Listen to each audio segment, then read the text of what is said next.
श्री राम जय राम, जय जय राम, जय जय विघ्न हरण हनुमान।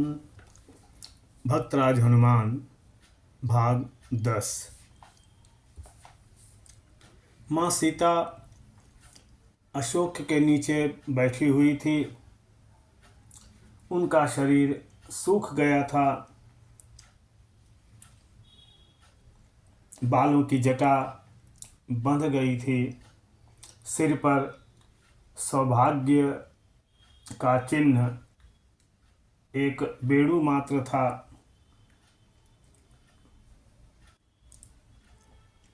वे निरंतर भगवान के नाम का जप और मन ही मन भगवान की लीला तथा गुणों का स्मरण कर रही थी। हनुमान ने दूर से ही उन्हें मानसिक प्रणाम किया और एक वृक्ष पर चढ़कर बैठ गए।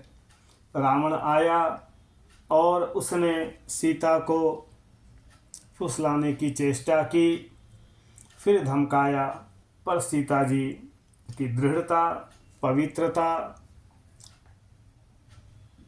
रामनिष्ठा और सतीत्व से प्रभावित होकर वह लौट गया। बहुत सी राक्षसियां सीता को रावण के अनुकूल करने के लिए समझाने लगी। इन बातों से सीता को बड़ी पीड़ा हुई। रावण का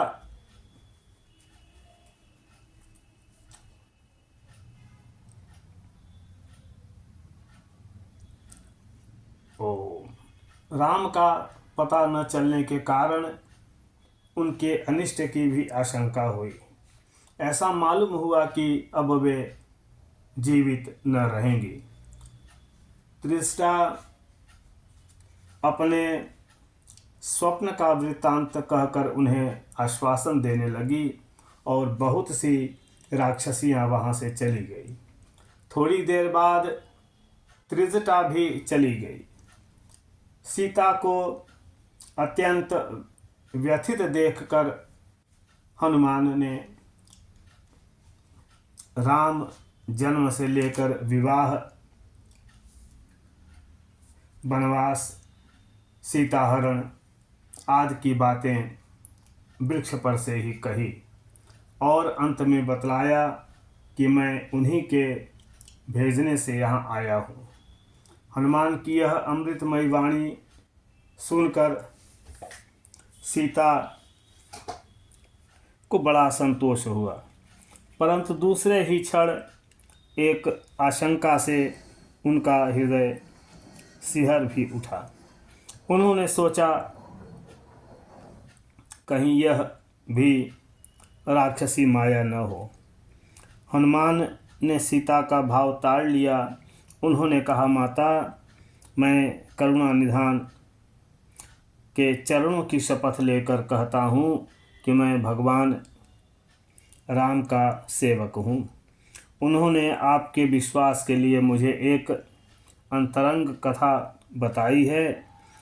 जब आप वन में उनके साथ थी और जयंत ने कौवे का वेश धारण करके आप पर आक्रमण किया था, तब भगवान ने उस पर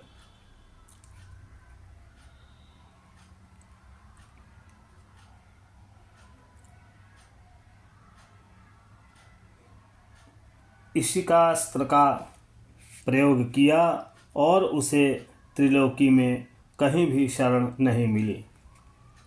आपकी अंगूठी जिसे केवट को देने के लिए आपने उन्हें दी थी और भगवान ने जिसे अपनी अंगुली में धारण कर रखा था, उसे भी भगवान ने आपको विश्वास के लिए मुझे दिया है। आप मेरा विश्वास करें, मैं आपके चरण छूता हूँ। हनुमान का हृदय वास्तव में निश्चल था और उन्होंने सच्चा प्रमाण भी दे दिया। इसलिए सीता को विश्वास हो गया उन्होंने हनुमान को नीचे बुलाया तथा अंगूठी लेकर वे आनंद मग्न हो गए। उन्हें भगवान का संदेश पाकर इतना आनंद हुआ मानो स्वयं प्राणप्रिय भगवान ही मिल गए हों। उन्होंने हनुमान से कहा, हनुमान, आज तुमने मेरा बड़ा उपकार किया है। यदि मैं यह समझकर कि भगवान मुझे भूल गए अथवा उनका कोई अनिष्ट हो गया, मर जाती, तो यह बात सुनकर उन्हें कितना कष्ट होता। मेरे कारण वे दुखी होते। हनुमान, क्या वे कभी मेरा स्मरण करते हैं? क्या मैं उन्हें कभी देख पाऊंगी? क्या वे शीघ्र ही मेरा उद्धार करेंगे? कहते कहते सीता का गला भर आया, आँखों में आंसू आ गए, वे बोल न सकी। हनुमान ने कहा, माता, तुम इतनी दुखी क्यों हो रही हो? राम तुम्हारे लिए कितने दुखी हैं, इसका वर्णन मैं नहीं कर सकता। वे पृथ्वी को देखकर कहते हैं कि माँ पृथ्वी, मेरे कारण तुम्हारी प्यारी पुत्री को बड़ा कष्ट हुआ है। क्या इसी से तुम मुझ पर नाराज़ हो, जो मुझे समा जाने के लिए स्थान नहीं दे रही हो? वे खिले हुए फूलों और कलियों को देखकर कह उठते हैं कि लक्ष्मण, इन्हें चुन लाओ, मैं सीता के बालों में गूँथूँगा। माता, इनकी विरह कथा अवर्णनीय है। वे अपने को भूल जाते हैं और सदा तुम्हारी ही याद किया करते हैं।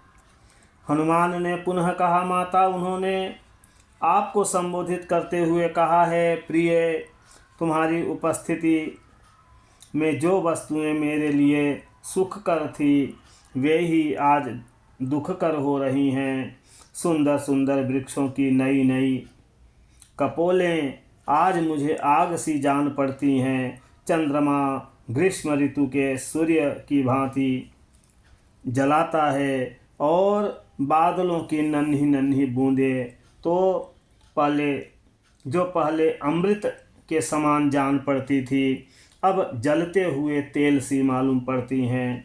शीतल मंद सुगंध वायु विषैले सांपों की सांसों के समान मुझे पीड़ा पहुंचाता है। यदि मैं अपना यह आवेग किसी पर प्रकट कर पाता तो मेरा हृदय कुछ हल्का हो जाता, परंतु किससे कहूँ, क्या कहूँ, कोई समझे भी तो। हम दोनों का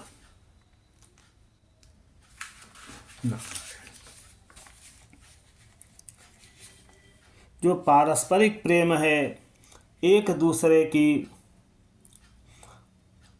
आत्मा का संयोग है, मिलन है, उसका रहस्य केवल मेरा हृदय, मेरी आत्मा ही जानती है और मेरा हृदय, मेरी आत्मा सर्वदा तुम्हारे पास ही रहती है। एक क्षण के लिए भी तुमसे बिछुड़ती नहीं, तुमसे अलग होती नहीं। क्या इतने से हमारे अनिर्वचनीय प्रेम की व्याख्या हो जाती है? मैं तो कहूँगा कदापि नहीं, परंतु और कहा ही क्या जा सकता है। यह कहते समय हनुमान भावाविष्ट हो गए थे। सीता को ऐसा मालूम हुआ मानो स्वयं राम उनके सामने खड़े होकर बोल रहे हैं। वे प्रेम मग्न हो गई, शरीर की सुधि भूल गई। हनुमान ने उन्हें धैर्य बंधाते हुए कहा, माता, भगवान के प्रभाव, ऐश्वर्य और बल की ओर देखो। उनके बाणों के सामने ये तुच्छ राक्षस एक क्षण भी नहीं ठहर सकते। समझ लो कि ये मर गए। भगवान को अब तक आपका पता नहीं मिला था, नहीं तो वे न जाने कब राक्षसों का संहार करके आपको ले गए होते। हम सब बानर भालू उनके साथ आएंगे और निश्चरों को पछाड़ पछाड़ कर मारेंगे और आपको लेकर आनंद मनाते हुए अयोध्या चलेंगे। माता, आप क्या प्रभु का प्रभाव भूल गई हैं? वे मालूम होते ही वहाँ से सैनिकों के साथ चल पड़ेंगे, बाणों से समुद्र को स्तंभित कर देंगे।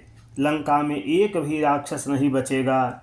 यदि देवता, दानव और स्वयं मृत्यु भी भगवान राम के मार्ग में विघ्न डालना चाहेगा तो वे उन्हें भी नष्ट कर देंगे। माता, मैं शपथ पूर्वक कहता हूँ, तुम्हारे वियोग से राम जितने व्यथित हैं, उसका वर्णन नहीं किया जा सकता। वे एक क्षण का भी विलंब नहीं करेंगे। आप उन्हें शीघ्र ही सकुशल देखेंगे।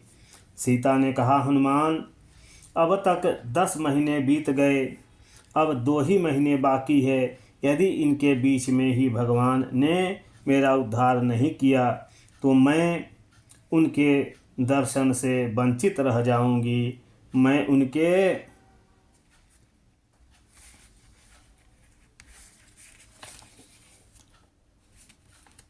दर्शन की आशा से ही जीवित हूँ। रावण ने अब तक मुझे मार डाला होता यदि विभीषण ने अनुनय विनय करके मेरी रक्षा न की होती। सीता हनुमान से ये बातें कहते कहते व्याकुल हो गई। उनका गला सूख गया, वे बोल न सकी। जय श्री राम। श्री राम जय राम, जय जय राम, जय जय विघ्न हरण हनुमान।